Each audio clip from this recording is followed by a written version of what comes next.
Hi everyone! Assalamualaikum, waalaikumsalam. For today's video ay nagbabalik ang inyong Disney Princess na ni Fairy Godmother dito sa Qatar. Nagsisimula pa nga lang ako sa aking voice over kung ano-anong naiisip ko na namang intro na gagamitin ko. Wala na mga kamarites kong tunay, for today's video ay samahan niyo ako sa aking ganap. Ito nga pala ang unang day off ko sa buwan ng Mayo, kaya naman eto, maggagala tayo for today's video. Solo vlog nga pala ako for today's video dahil ang isang inday nyo ay may pasok siya at nag-day off nga pala siya kahapon at ako naman ngayon. Pagkatapos ko nga pala dito ayusin ang sarili ko ay lalabas naman ako para pumunta sa Joanne Station. Dahil walking distance nga lang pala itong metro station sa amin, kaya eto naglakad na ako mga kainday. Kung nga pala ako pumunta ng metro station ay bumili muna ako dito ng may inom ko dahil sobrang init ng panahon ngayon. Sa mga oras nga pala na ito ay alas 8 pa lang naman ng umaga at sobrang init nga, kaya napabili talaga ako ng inumin dito. At eto na nga mga kainday, pagkatapos ng 5 minutong paglalakad ko ay nakarating naman ako dito sa metro station. So ganito lang naman pala ang gagawin natin, paulit-ulit ko naman itong ginagawa. Itatap mo lang yung card mo para makapasok ka dito. Bago nga pala ang lahat ng yan ay pupunta muna ako sa Mission Rib Station bago ako makalipat ng Katara Station. Pupunta nga pala ako ng Katara dito na kung saan ay isa sa tourist spot dito sa Qatar. Dahil na nga medyo rush hour pa nga itong mga oras na to, kaya nakipagsiksikan talaga ako dito sa mga taong to. Pagkatapos nga pala ng ilang minuto dito na paglalakbay namin ay nakarating naman ako dito sa Katara Station, kung saan ay isa sa pinakamagandang tourist spot at paborito kong puntahan. Gawin nga lang pala mga kamarites kung tunay, itatap mo lang tong card mo para makalabas ka naman dito sa Katara Station. At eto na nga mga kaintay, nakalabas na nga ako at nagulat pa nga ako dito kasi nakalabas ako dito sa may mga parking area. Akala ko nga ay namali pa ako dito ng pagkakalabas ko, pero tama naman pala. Pagkatapos ko nga pala umakyat dito sa elevator ay bubuksan mo lang tong pinto at pagkatapos ayun, Katara na siya mga kainday. Gusto mo nga pala pumunta dito mga kainday ay located sila sa 21 High Street, Katara. Sa kabilang kalsada nga pala ay isa naman palang park yan na pwede mo rin puntahan kapag gusto mong magtambay-tambay. Pero dahil gusto ko naman dito sa mga gandang lugar at wala naman akong kasama dyan maglakad-lakad, kaya dito na lang muna tayo. Ito ko na nga lang pala binuksan tong inumin ko dahil bawal nga palang kumain at uminom doon sa metro station. Ang una ko na nga pala pinuntahan dito ay ang Giant Gift Bag, na kung saan ay may isang building dito na Hugis Regalo. Mga 3 beses naman ako nakarating dito, kaya naman hindi na bago to sa akin, pero dahil nga matagal na rin naman ako nakapunta dito, kaya pumunta ulit ako ngayon. Sunod ko na nga palang pinuntahan na itong hand symbolizing, kung saan ay isa din to sa nagba-viral dito sa Qatar. Dahil marami nga ditong taong pumupunta sa gabi. Meron nga pala ditong 6 symbolizing hana, which is sinatawag na love, wisdom, at syempre hindi rin dito mawawala ang faith. At andito nga rin pala ang friendship symbol. Hindi rin nga pala dito mawawala ang hope symbol, at syempre meron ditong help symbol din. Okay na nga pala ako sa mga oras ito at nakapag-take na rin naman ako ng maraming photos, kaya naman eto, kinausap ko si kuya na kung pwede ba akong sumakay dahil sobrang init. Umayag naman siya na sumakay ako sa kanya, kaya naman eto, sabi ko nga sa kanya ay dalahin niya ako sa Katara Beach, na kung saan ay isa din dito sa tourist spot dito sa Katara. Ay kung lalakarin ko nga ito mga kainday, talaga namang malalap no sa balat ko sa sobrang init, at saka isa pa nga dito ay sobrang layo nga rin pala nito, kaya talagang nagsakay na ako kay kuya. Katapos nga rin pala na ilang minutong pagdadrive niya ay nakarating na nga pala ako dito sa pinakapagandang lugar na gustong gusto ko talagang puntahan. Nagbayad nga lang pala ako ng entrance dito, which is 10 real lang naman, at pagkatapos ay pumasok na ako dito sa loob. Ako nga pala ang kauna-unahang customer nila dito dahil kabubukas nga lang pala nila ng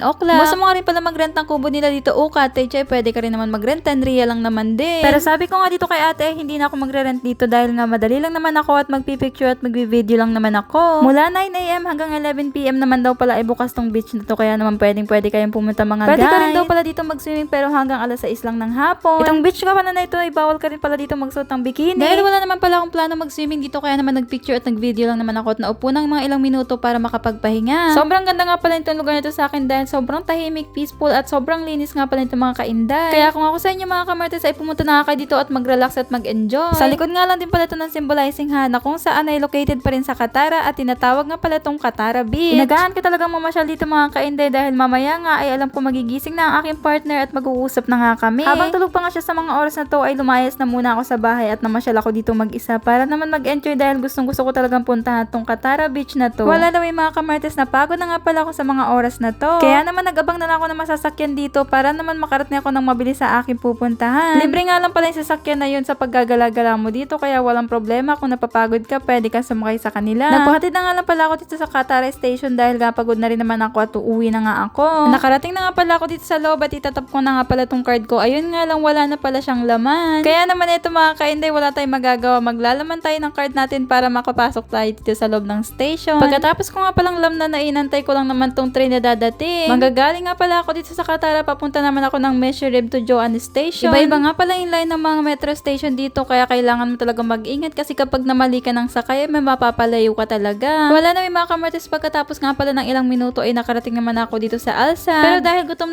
naman ako, kaya eto nag-Jollibee na muna ang babae kasi hindi ko na talaga kinakaya ang gutom ko. Mag-aalas 11 na nga kasi sa mga oras na to, kaya naman sobrang gutom na gutom at pagod na pagod talaga ako dito mga kainday. Malapit naman na yung room ko dito, pero wala na talaga akong energy para maglakad. Kaya eto na, pa-order na talaga ako ng pagkain dito. Katapos nga rin pala ng ilang minuto ay nakauwi na rin naman ako at sobrang happy ko dahil sobrang dami ko na take na picture na magaganda. Kaya naman, thank you for watching!